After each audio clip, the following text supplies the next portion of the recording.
ஹல்லேலூயா.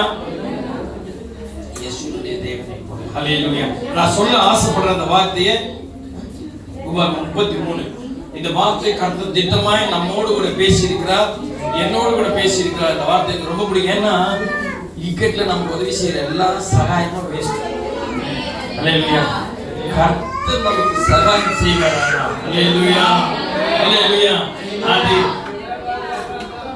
நம்மளை பார்க்கறவனே பொறாமைப்படுறவனுக்கு நம்ம ஆசை. ஹல்லேலூயா. ஹல்லேலூயா. அவங்களே உங்க ஹவுஸ் ஓனர் பார்த்து நம்மளே வரலவங்கறானே ஆசைப்படுறாங்க. ஹல்லேலூயா. அப்படி கர்த்தர் ஆசீர்வதிப்பார். வாசிக்கலாம். யெஷூரனுடைய தேவனை போல் ஒருவரும் இல்லை. இந்த கொழுப்பு பிடிச்சவனுடைய தேவனை போல ஒருவனும் இல்லை. யெஷூரன்னா ரைச்சியஸ் ஒன்னு அர்த்தம். Upright one. எப்படியா? தன் தேவனாலே அவன் அப்ரைட் ஆயிட்டான். அவனுடைய தேவனை போல ஒருவரும் இல்லை. அவர் உனக்கு சகாயமாய். ஹல்லேலூயா. இந்த 2026ல உங்க சகாயம் ரபாமா கடாலமா துரபா. இப்பவே நான் தீர்க்கதரிசனமா சொல்றேன். உங்க சகாயம் வானத்தை பூமி உண்டாக்கின கர்த்தர் கொண்டு வரும். மலைகள் விலகும், பர்வதங்கள் ஏறி வளரும்.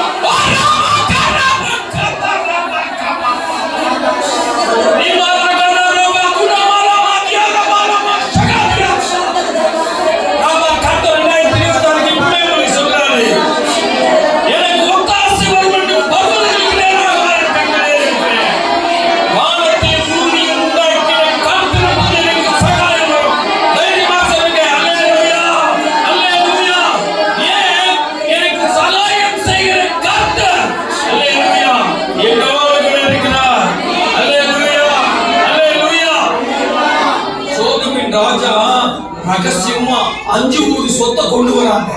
சோதோமின் ராஜா 5 ஊர் சொத்தை கொண்டு வந்து ஆபிரகாமுக்கு கொடுக்கலான்னு வரான். இடையில மெல்கிசேதேக் உள்ள நுழைஞ்சிடறாரு. உள்ள நுழைஞ்ச உடனே இவன் மனசு மாறிடுது. அப்போ அவன் தான் சொல்றான், வானத்தையும் பூமியும் உடையவராக உன்னதமான ஆசீர்வாதம் ஆபிரகாமுக்கு உண்டாவதாக. இவன் தெரிஞ்சுட்டான். ஒன் ஷாட்ல பெரிய கோடீஸ்வரன் ஆக வேண்டியது ஆபிரகாம். அவனுக்கு பின்னாடி இந்த சோதோம் ராஜா வரான்.